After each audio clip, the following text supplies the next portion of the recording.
네, 원론 수강 여러분 안녕하세요. 네, 문자로 이제 공지한 바와 같이 내일 수업은 이제 동영상 강의로 대체해야 될 것 같아요. 제가 이제 외부 출장에 있는데 거리가 있어서 이제 수업을 그러니까 9시 수업은 가능할 것 같은데 10시 반 수업은 도저히 무리일 것 같아가지고 이제 동영상으로 이제 대체해야 될 것 같아요. 양해를 부탁드리는 바이고요. 그리고 뭐 일단은 뭐 추석 연휴 뭐 길다면 길고 뭐 짧다면 짧았는데 뭐 잘 추석 이제 보내셨는지 모르겠네요. 어쨌든 뭐 오랜만에 나오니까 네 피곤하네요. 네 그렇고 그래서 이제 수업을 진행해 보면 지난 시간까지 이제 합법성 이제까지 얘기를 했었고요. 이제 합법성 얘기했던 부분은 이제 말씀을 좀 드리면 이 합법성이라는 게 이제 마지막 보루라고 말씀을 했죠. 이제 합법성은 사실은 이제 뭐 광의 행정하면 입법, 사법, 행정까지도 다 이제 행정의 범위에 들어가는데 합법성을 이제 마지막으로 책임지는 것은 이제 사실은 그 사법부죠. 그리고 이제 지난번에 언급한 바와 같이 이제 그 사법부가 하는 일, 뭐 행정에서도 이제 검찰이 그렇죠. 검찰이나 법원이 하는 일이 자꾸 기사화되면 그건 별로 좋은 직렬 아니에요. 그리고 얘기를 했고, 그 다음에 이제 지나치게 이제 법률, 규칙을 강조하게 되면 원래 목표가 왜곡이 된다고 얘기를 했죠. 실제로는 국민을 행복하게 하기 위해서 이제 행정을 하는 건데, 뭐, 무슨 규정에 맞춰, 무슨 서류를 마련해 와야 된다, 무슨 절차를 거쳐야 한다, 이걸 강조하다 보면, 사실은요, 이게 규칙을 지키는 게 마치 주요 목표가 되고 실제로 국민 행복, 국민의 삶의 질을 높이는 것은 마치 이제 부차적인 게 돼버리는 즉 결국 행정의 목표 왜곡이 처리가 되는 거죠. 이런 게 있기 때문에 조심해야 돼요. 근데 어쨌든 간에 근데 이제 그 합법성이 중요한 이유는 행정으로 인해서 국민의 권익이나 권리가 침해당했을 때 마지막으로 이걸 보호해줄 수 있는 부분이 이제 법률적인 부분이다라고 얘기했던 것 같아요. 다음으로 이제 민주성입니다. 뭐 민주주의는 뭐 이렇게 우리가 그냥 뜻은 정확히 모르더라도 많이 쓰는 개념이죠. 이제 민주주의. 뭐 국민, 주민이 주인 되는. 그러니까 뭐 서구라면 시민이 주인 되는. 네. 이념, 아이디올로지가 이 민주주의죠. 여기 보면 시민이 중심이 되는 행정, 국민의 의사를 행정에 반영해야 함. 국민을 위한 행정, 국민의 책임을 지는 행정, 뭐 이런 것들이 나와 있어요. 사실은 사실은 민주주의라는 것은 사실은 이제 이거는 공산주의가 됐던, 자유시장주의가 됐던 닿습니다. 그러니까 사회민주주의도 있고요. 네. 자유민주주의도 있고요. 시장민주주의도 있어요.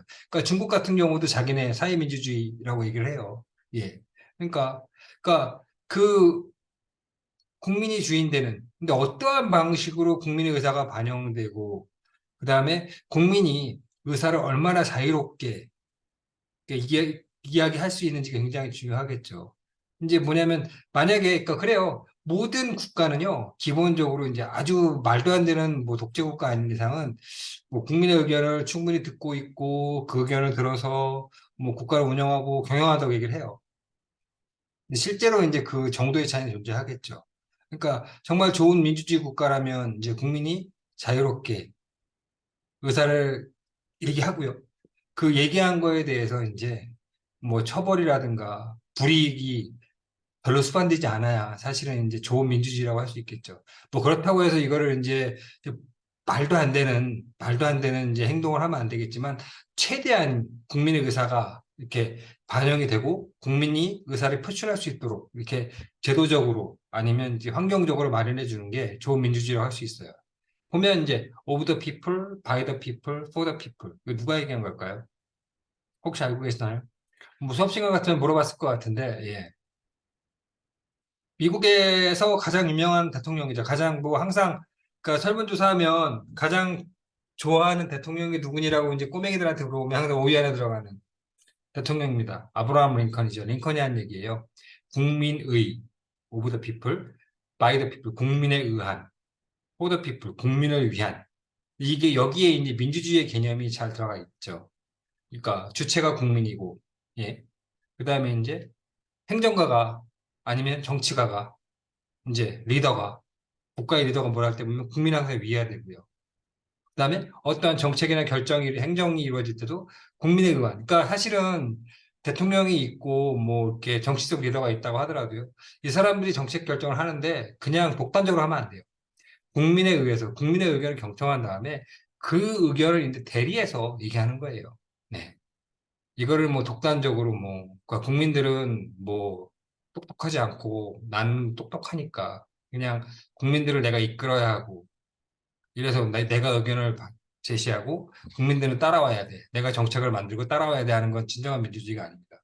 물론 과거에 이런 부분이 일부 있었어요. 그러니까 이제 박정희 정권이라고 표현해야죠.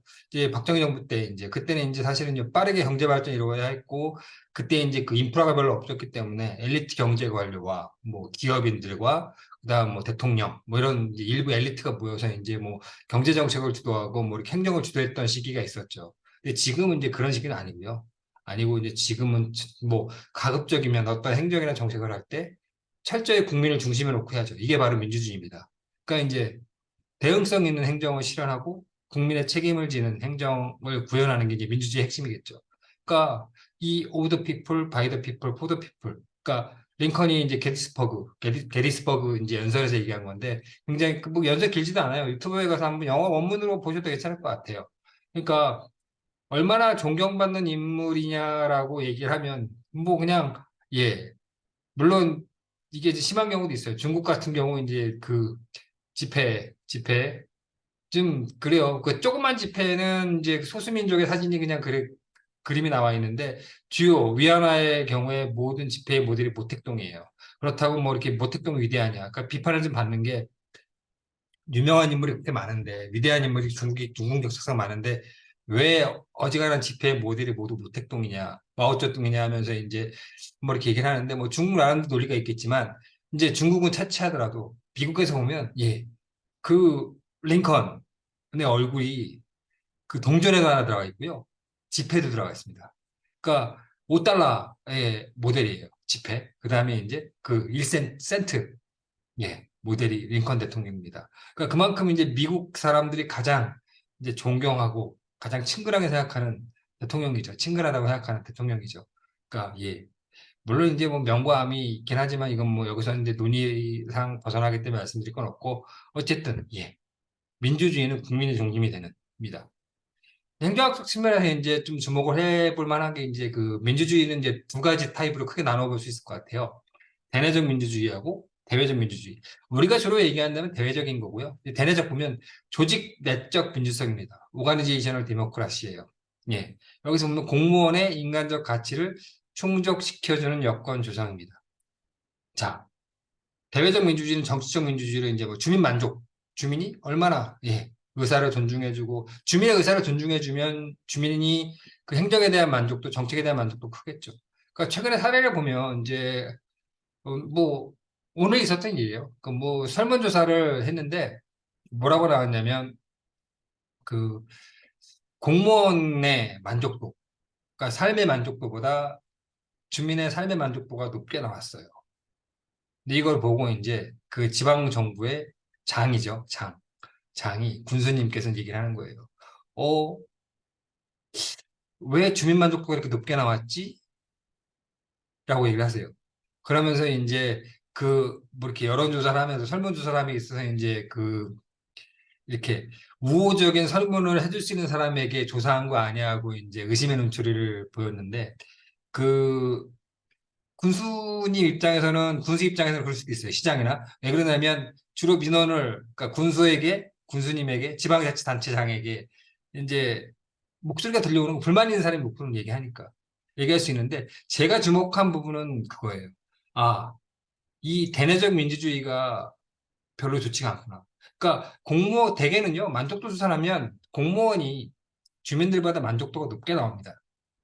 근데 이제 그 지역, 특정 지역이라 밝힐 수는 없는데 그 지역에서는 주민 만족도가 공무원 만족도보다 높았어요. 결국 무슨 얘기냐면 공무원들이 자기 근무 환경이라든가 삶의 질, 뭐 워라밸이라고 표현하는 그러니까 뭐 여러 가지 조건에서 만족을 못 하는 거예요. 그럼 결국 뭐냐면 공무원이 뭐 이렇게 예, 그 자기 직장 군청이죠. 군청 내에 근무하면서 이제 만족을 못 하는 거예요. 실제로 그게 뭐 이렇게 많이 반영되는 게 실제로 주민 같은 경우는 뭐 인구 한 4만 5만 명 중에 한 300명, 400명을 조사해서 나온 결과인데 그 공무원 같은 경우는 그 군에 있는 거의 공무원 중에 7, 80%에게 설문조사를 했어요. 그럼 이거는 대내적 민주주의에 대해서 전반적인 정보는 필요한 거예요. 그러니까 공무원의 인간적 가치, 여기 표현대로 하면 인간적 가치가 얼마나 충족되고 있는지, 충족되지 않는 부분이 뭔지에 대한 전반적인 점검이 필요하다고 생각합니다. 또 오히려 근데 이제 그 자치단체장, 선거에 뽑힌 자치단체장은 이제 의심을 하고 있었죠. 군수님께서는 이제 뭐냐면, 아, 이거 이상하다. 주민 만족도 너무 높게 나왔다. 왜 그러냐면 주변에서 들리는 거는 불만의 목소리만 들리니까. 그렇죠. 불만이 있으니까 연락을 하겠죠. 근데 이거는 이제 종합적으로 판단해 볼 부분이 있는 겁니다. 어쨌든 이제 대내적, 조직 내적 민주성을 넘어가서, 예, 공무원의 인간적 가치를 충족시켜주는 여건을 조성하는 게, 예, 조직 내 민주주의를 구현하는 중요한 요소예요. 그걸 위해 필요한 게 뭐냐면, 예, 커뮤니케이션의 원활합니다. 그러니까 커뮤니케이션은 의사소통인데 이 의사소통은 상하, 그러니까 윗사람과 아랫사람 간에도 중요하고 그다음에 그러니까 동료 간에도 굉장히 중요해요. 원활하게 이루어져야 되고요. 이게 이제 실제로는 잘 안 되는 경우가 많아요. 그러니까 공무원들 같은 거 사회에서 보면, 그러니까 위아래는 당연히 여러분들도 어렵다고 생각할 거예요. 상사하고 부하하고의 관계는 껄끄러울 수도 있는데 공무원 사회에서 보면 동료들 간의 관계도 껄끄러운 경우가 많아요. 각 부처 이기주의나 이런 것 때문에. 예. 또 어쨌든 간에 원활할 수 있게 하는 게 중요하고요. 근데 참여 확대 굉장히 중요하죠. 이런 참여 확대를 위해서 이제 보면 공공기관이나 그러니까 이제 뭐 이렇게 뭐 정부, 지방 정부, 뭐 중앙 정부도 마찬가지입니다. 그러니까 동호회 활동이나 여러 가지 이제 모임 같은 거 비공식 모임 할 때도 여러 가지 이제 보조, 재정적 지원도 해주고 이제 뭐 이렇게 활동할 수 있게 여러 가지 기회를 제공해 주죠. 이게 이제 민주성을 제고시킬 수 있기 때문에. 그래서 동기부여 장려도 굉장히 중요하죠. 예. 이런 부분들. 그러니까 이런 것들을 이제 인센티브를 제공, 뭐 성과에 대해서 이제 상도 주고 등급도 매기고 못하는 부분에 대해서는 채찍질도 가하긴 하지만, 네. 당근 부여 하는 거죠. 하는 거죠. 해서 이제 뭐 하는 거고. 그 다음에 분권화를 촉진하는 게 또 민주성 제고에 도움이 됩니다. 분권화라는 게 그건 뭐냐면 그 권리를 나눠준다는 의미예요. 그러니까 그 권한이나 권위가 뭐 그 이렇게 위에 높은 사람에게 집중되어 있다면은 그거는 예. 그 직급이 낮은 사람들은 그 권력을 가진 사람, 직급이 높은 사람에게 복종할 수밖에 없어요. 그 말을 따를 수밖에 없고. 이거는 뭐냐면 결국에는 이거는 뭐 심한 경우에 독재일 수도 있고요. 민주성의 훼손이겠죠. 그래서 이제 분권화 촉진하는 것도 이제 조직 내적 민주성에 굉장히 중요한 결하겠죠. 그 다음에 업무나 성과 평가에 대한 정확화 굉장히 중요합니다. 이거는 이제 뭐 이렇게 공정성과도 관련이 있겠지만, 예.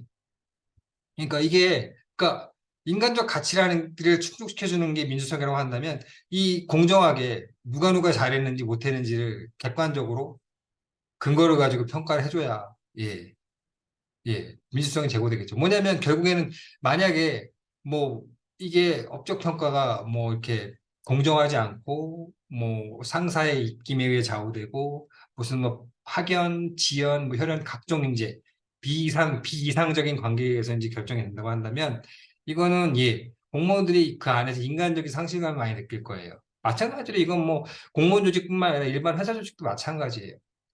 그래서 이 공무원의 인간적 가치를 충족시켜주는 여건 조성 방법으로 이제 구체적인 예로 여기 직무 확대하고 직무 충실화가 예시되어 있어요. 보면 직무 확대는 그 인라지먼트의 확대는 인라지먼트. 이거는 내가 할 수 있는 업무를 다양하게 만들어주는 거예요. 그러니까 쉽게 비유를 하면 근데 여기서 이제 중요한 건 뭐냐면 내가 할 수 있는 업무가 종류가 많아지긴 하지만 그렇다고 그 업무를 함에 있어서 이제 권한이나 책임이 확대되진 않아요. 쉽게 얘기하면 이런 거예요. 비슷한 그 업무, A라는 업무를 하고 있는데 내가 B 업무, C 업무, D 업무를 할 수 있게도 만들어주는 게 직무 확대예요. 그러니까 뭐냐면 좀 더 그렇게 되면 단조로움을 벗어나서 이제 그 업무에 대해 흥미도 느낄 수 있게 되고 동기부여도 되겠죠. 일부 되겠죠. 그러니까 쉽게 얘기하면 이제 비유를 해볼게요. 햄버거 집에서 이제 뭐 아르바이트를 해요. 아르바이트를 하는데 그냥 단순하게 내가 진짜 그 빵 굽는 업무만 한다고 쳐봅시다. 근데 빵 굽는 업무하고 비슷한 종류 업무가 고기 굽는 업무가 있고요. 그다음 뭐 예를 들어 뭐 그 뭐 샐러드를 이렇게 얹는 업무가 있고요. 포장하는 업무 등이 있어요. 직무 확대는 이제 내가 이제 고기 굽는 업무만 하다가 이제 빵 굽는 업무도 할 수 있고, 아니면 샐러드를 이렇게 얹는 업무, 패티에 얹는 업무를 할 수도 있고, 뭐 소스를 뿌리는 업무, 포장하는 업무까지도 이렇게 여러 가지를 해볼 수 있게 만들어주는 게 직무 확대예요. 근데 여기서 중요한 건 뭐냐면 그런 종류, 그러니까 뭐 고기를 굽는 업무하고, 그 다음에 이제 패티를 그뭐 빵을 굽는 업무하고, 그 다음에 뭐 샐러드를 얹는 업무하고, 소스를 이렇게 드레싱하는 업무 이런 것들이 뭐냐면 업무 강도나 난이도가 비슷하다는 거예요. 그래서 이제 뭐 권한이나 책임이 뭐 늘어나거나 줄어들지 않는 거죠. 단순히 옆으로 직무가 느는 거예요. 이게 직무 확대예요. A 업무도 해볼 수 있고, B 업무도 해볼 수 있고, C 업무도 해볼 수 있고. 그래서 인라지먼트예요. 예. 옆으로 느는 느낌, 수평적으로 느는 느낌이고요. 그다음에 직무 충실화는 잡 인리치먼트예요. 인리치, 그러니까 그 커피 광고 같은 거 할 때 이렇게 얘기하잖아요. 맛이 풍성해지고 깊어진다라고 표현하잖아요. 그러니까 깊이가 늘어나는 거예요. 이거는 이제 뭐냐면, 예, 그 할 수 있는 업무의 범위가 늘어나긴 하는데 이렇게 늘어나는 거예요. 이렇게 깊이가 위로 올라가는 거죠. 그러니까 권한과 책임이 예 늘어나는 거예요. 그러니까 쉽게 얘기하면 공무원들 직급제가 있습니다. 9급부터 뭐 1급까지 있죠. 그러니까 직무 충실하게 굳이 오버해서 든다면 9급에서 할 수 있는 업무가 있습니다. 근데 이제 직무 충실을 한다면 8급에서 하는 업무까지 내가 해볼 수 있게 이제 공직에서 기회를 주는 거예요. 하는 거예요. 그러면 네, 직무 충실화가 되는 거죠. 이거는 뭐냐면 예, 권한과 책임이 늘어나는 거죠. 이렇게 되면 이제 동기부여도 되고 참여도 확대될 것이고 이런 게 뭐냐면 공무원들이 인간적 가치를 충족시켜 주는데 기여를 하게 될 거고 이건 이제 결국에는 예, 민주성 제고에 도움이 되는 거죠. 이렇게 표현할 수 있을 것 같아요. 어쨌든 직무 확대는 옆으로 넓히는 것, 직무 충실화는 위로 네, 그래서 넓히는 것. 이런 걸 통해서 이제 예, 조직 내적 민주성이 이렇게 확대가 될 수 있고 확장이 될 수 있는 거죠. 다음으로 이제 정치적 민주주의예요. 폴리티컬 데모크라시입니다. 이거는 뭐 예. 이거는 뭐 여러분들도 그냥 뭐 이렇게 개념을 설명해봐 하면은 어렵겠지만 다 이미 몸으로 체득하고 계실 것 같아요. 이미 투표도 해보셨고 해보신 분도 있을 거고 예. 뭐 내년 곧 이제 뭐 선거도 있을 거고 뭐 그리고 뭐 그냥 비근하게 여기는 아니지만 예. 다음 주에 서울 강서구에 이제 선거가 있죠. 구청장 선거가 다시 또 있죠. 뭐 이런 식으로 이제 자주 일어나니까. 이 선거 뭐 이런 것들이 보면 정치적 민주주의를 구현하는 이제 구체적인 예 중에 하나죠. 그러니까 예, 정치적 민주주의, 국민 의사나 의사 존중하고 국민을 위한 행정이 바로 정치적 민주주의를 이렇게 구현하는 일이에요. 그래서 이 제도는 뭐 공개 행정, 행정 과정의 민주화, 네 이런 것들. 공개 행정 굉장히 많이 해죠. 요즘에는 어지간한 거, 그러니까 정말 그 외교, 안보, 우리는 특수성, 통일에 관련된 것들, 이런 것들은 뭐 공개하지, 비공개가 원칙이에요. 어쩔 수 없죠. 근데 이제 어지간한 행정 업무나 정책 업무, 사업에 관한 거는 네, 오픈을 하죠. 오픈을 하고, 오픈하는 걸 넘어서, 네, 의견도 많이 물어보죠. 공청회를 하고, 네. 그다음 뭐 여러 가지 이런 것들 하는데 공개 행정하죠. 이게 뭐냐면 정치적 민주주의를 구현하는 거고, 대외적 민주주의를 구현하는 거예요. 네. 행정과정의 민주화. 굉장히 민주화되어 있죠, 형식적으로는. 실질적으로는 뭐 실질적 민주화까지는 논하지 않더라도, 예. 그러니까, 그 행정과정의 민주화 대표적인 예, 투표예요, 투표. 투표하는 거 보면, 예. 그러니까 과거에는 형식적으로 뭐 투표가 도입이 되고, 그 과정에서 부정적인 부분도 많이 나오고, 뭐 이렇게 부정부패가 있었지만, 지금은 진짜 행정과정의 민주화, 이루어졌고 실질적인 민주화도 이루어졌죠. 뭐 요즘에 뭐 투표 과정, 총선이든 대선이든 이렇게 뭐 지방선거들 할 때 보면 예 정말 공정하게 그 투표 과정이 진행이 되고 뭐 개표까지, 그러니까 투표부터 개표에 이르기까지 굉장히 공정하고 예 공정하게 진행이 되잖아요. 예, 할 수 있습니다. 그다음에 행정 통제 강화. 행정구제제도 확립, 행정윤리 확립, 관료제 대표성 확립. 그러니까 행정통제 여기 보면 행정구제제도, 행정윤리 이런 것들이 나오는데 이게 하나하나 행정학 원론 2에서 다룰 수 있는 주제인데 어디까지 나갈 수 있을지 모르겠어요. 그러니까 다음 요거 슬라이드 이후에 뭘 할지 지금 고민 중이긴 한데 그래서 이제 뭘 할까 고민인데 뭐 윤리를 할지 통제를 할지 고민 중이긴 한데 예. 그러니까 행정통제 강화. 예, 그러니까 뭐냐면 공무원들이 한 행위에 대해서 예. 책임을 묻는 거죠. 예, 책임을 묻는 거고, 뭐뭐 하지만 하는 것들. 그러니까 행정 통제의 대표적인 예, 뭐 여러분들 이미 알고 있는 김영란법으로 알고 있는 청탁금지법 같은 것들 보면 행정 통제의 강화라고 볼 수 있을 것 같아요. 예. 행정윤리하고도 같이 밀접한 연관이 있죠. 예. 뭐, 그래서 이제 뭐, 3, 5, 10으로 대변되는, 예. 식사, 뭐, 경조사, 뭐, 이거 챙길 때 이제, 선물할 때, 이런 거 주고받을 수 있는 금액에 한도가 있는 것, 한도를 제한해 두고요. 그 다음에 이제 그 행정윤리나 송재 측면에서 이제, 원 스트라이크 아웃제도 많이 도입을 하죠. 그러니까 공무원들이 부정부패 행위가 이제 목격이 됐었을 때, 예전에는 그래요. 야구도 보면 삼진 아웃이잖아요. 스트라이크 3번 맞아야 이제 아웃인데, 사실은 부정부패는 사실은 그 빙산론이라고 있지 않습니까? 그러니까 한 번 발견되면 이미 만연되어 있다라는 이제 많은 그 이렇게 이론이나 실제로는 연구에서도 입증이 됐기 때문에 뭐 요즘에 지방 정부에서도 많이 도입하죠. 원 스트라이크 아웃제라고 해서 네. 부정부패라든가 비리가 목격되면 발견되면 그 공무원은 그냥 바로 네. 징계 절차에 들어가는 거죠. 이게 이제 국민에 대한 행정의 책임지는 네. 정치적 민주주의, 대외적 민주주의 구현하는 모습이라고 할 수 있겠죠. 행정구제제도, 예. 행정심판원 있죠. 있고, 그다음에 국민권익위원회, 인권위원회 이런 것들이 있습니다. 이게 이제 구제제도의 대표적인 예겠죠. 그러니까 행정으로 인해서 그 국민 개개인이 뭐 권리나 권익이 침해됐을 때, 인권 침해됐을 때 이제 그 도움을 받을 수도 있는 제도가 행정부 내에도 마련돼 있고요. 지난 시간에 앞서도 오늘 수업 처음 부분에도 얘기했지만 뭐 이거 말고도 이건 행정부에 대해서 있는 거고 이 부분으로도 구제를 못 받고 국민의 침해된 권익이, 인권이 보호되지 않는다면 마지막 보루로 이제 합법성에 의거해서 사법권의 도움을 받을 수 있는 거죠. 관료제 대표성 확립하는 것은 또 정치적 민주주의, 대외적 민주주의 구현에 굉장히 중요한 요소예요. 한국 같은 경우도 이제 관료제 대표성 확립이 중요해질 수 있는 시기가 올 것 같긴 해요. 아직은 아니에요. 그러니까 관료제의 대표성이라는 게 이제 미국에서라든가 이제 다인종 국가에서는 굉장히 이슈가 됐었어요. 그러니까 뭐냐면 이런 거죠. 한국 같은 경우는 뭐 지금도 이제 다문화가 이슈가 되고 이제 이슈가 점점 커지고 있고 이제 다민족 국가로 이제 변모해가는 과정이긴 하지만 아직까지는 우리는 뭐 이렇게 그러니까 단일 민족까지라고 하긴 뭐하지만 대다수가 이제 우리끼리 사니까 관료제의 대표성 근데 우리이 큰 이슈가 되지 않는데 미국 같은 경우는 그 관료제의 대표성 문제가 굉장히 크게 이슈가 됐었어요. 가령 예를 들면 이런 거죠. 미국에는 흑인도 있고 백인도 있고 히스패닉도 있고 뭐 다양한 나라에서 이민 와서 살고 있잖아요. 이민자들이 세운 나라니까. 근데 이제 이런 거죠. 그러니까 어떠한 민원 업무, 복지 업무를 수행하는데 예를 들면 예, 그 이제 복지 업무를 수행하다 보면 이제 일선 공무원들이 있잖아요. 그 동사무소에 공무원들이 있는데 이 동사무소의 공무원들이요. 굉장히 중요한 역할을 하는 게 어떠한 사람이 이제 생활이 어려워서 복지 혜택을 주세요라고 하면 이 복지 혜택을 줄 것인가 말 것인가에서 굉장히 중요한 역할을 해요. 물론 객관적인 기준이 있기 때문에 이제 어떤 사람이 민원을 제기했을 때 복지 혜택을 받고 싶은데 했을 때 객관적인 기준에 의해서 자격이 돼, 안 돼 이런 것도 있지만 경계선에 걸친 사람도 굉장히 많아요.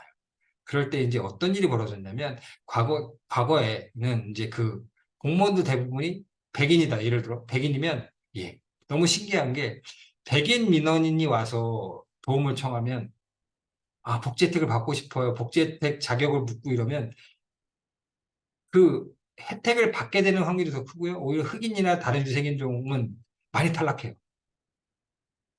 탈락해요. 이런 일이 자꾸 벌어지는 거예요. 이게 연구 결과로 밝혀졌어.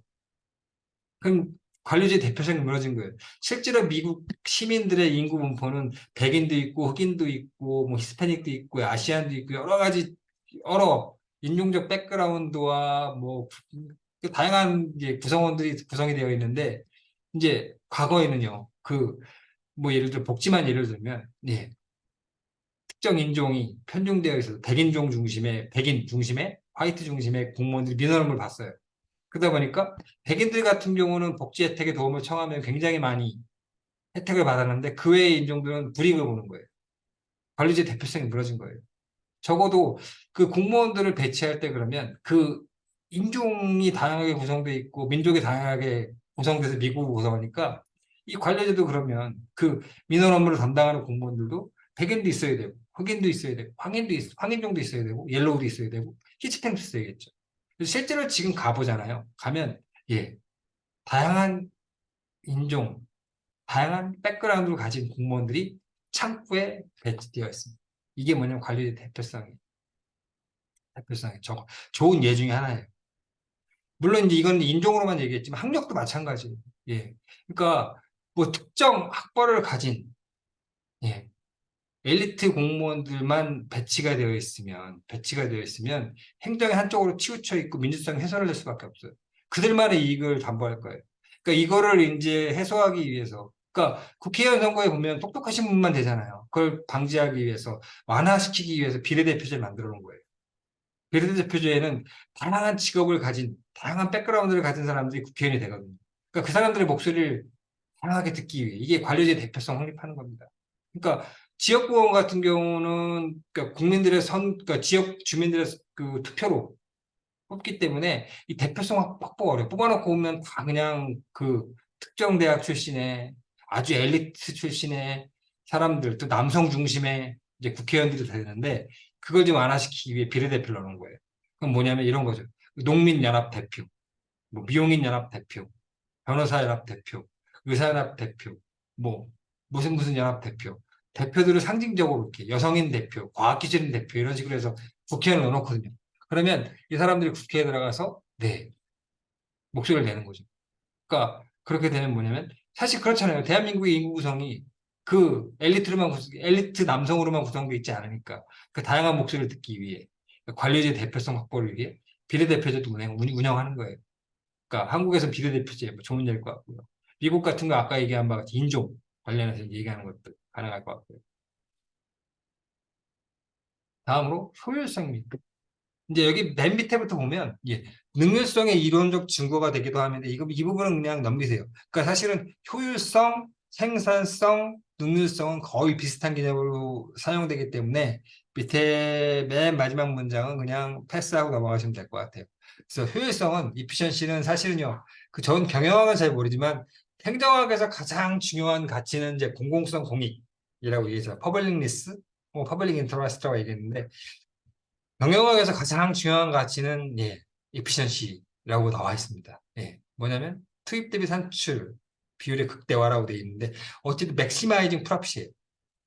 이윤 극대화. 그러니까 경영학의 목적, 기업을 운영하는 목적, 돈을 벌기 위해서예요. 근데 행정에서도 굉장히 중요합니다.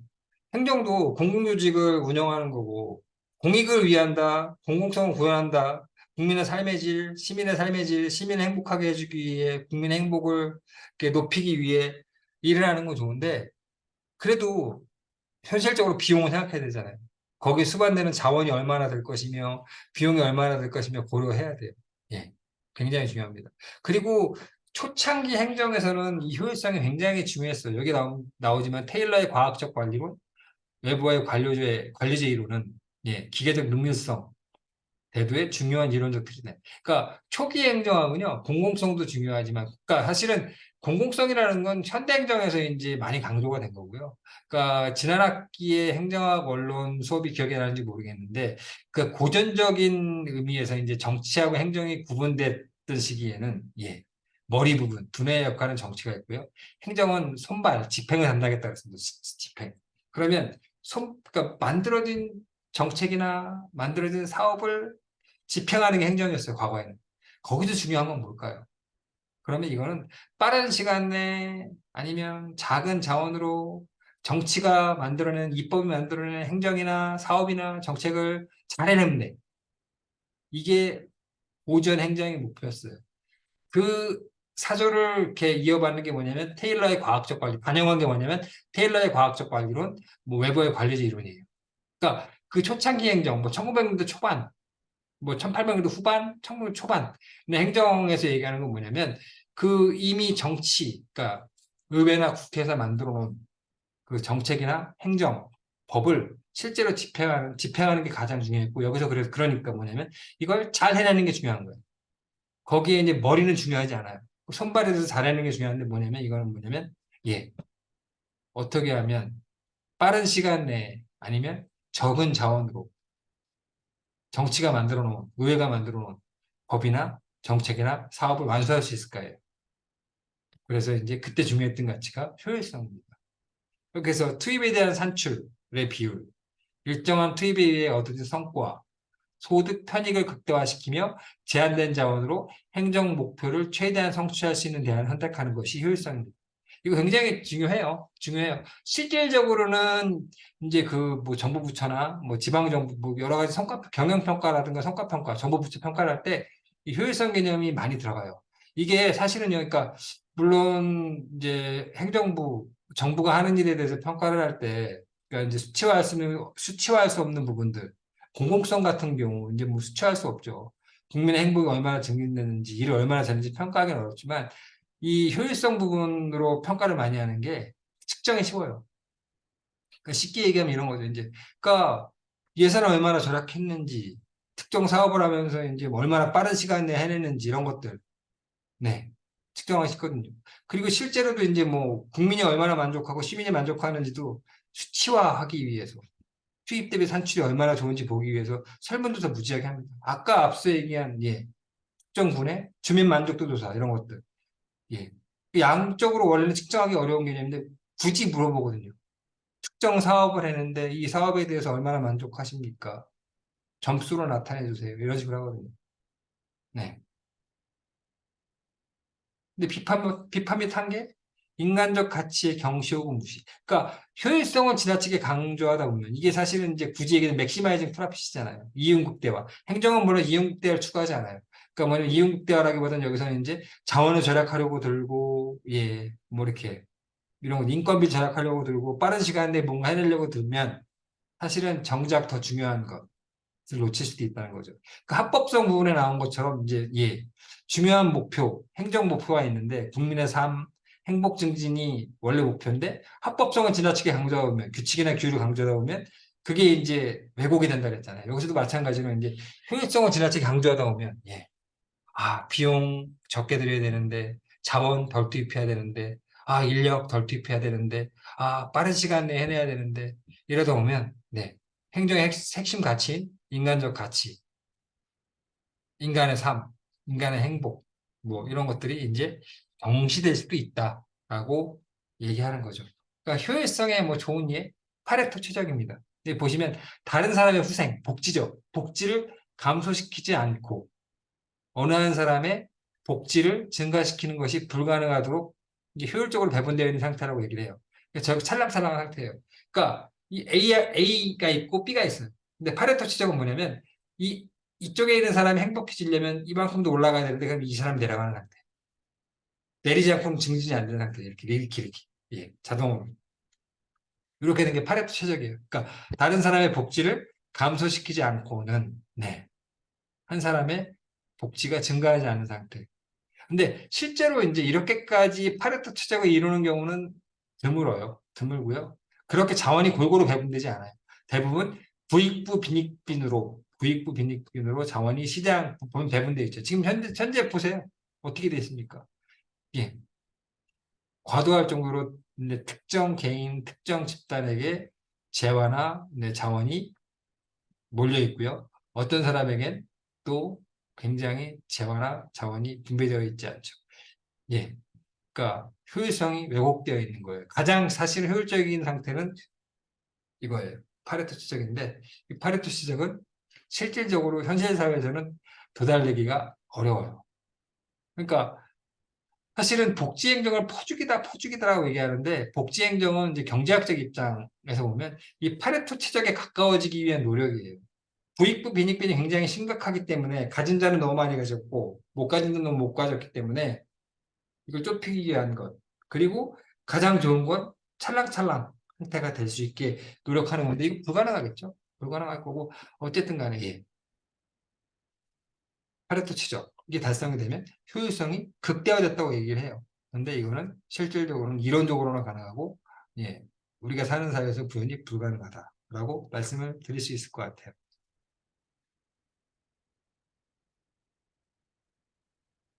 다음으로 이제 효과성입니다. 효과성 뭐 사회적 능률성이라고 불리기도 하는데 그냥 이거는 패스하시고 그냥 그러니까 본래 능력 있는 거 혼동 이것도 패스하시고 그냥 효과성은 목표의 달성도래요. 행정에서 주어진 목표가 있고요. 이걸 얼마나 잘 달성했나.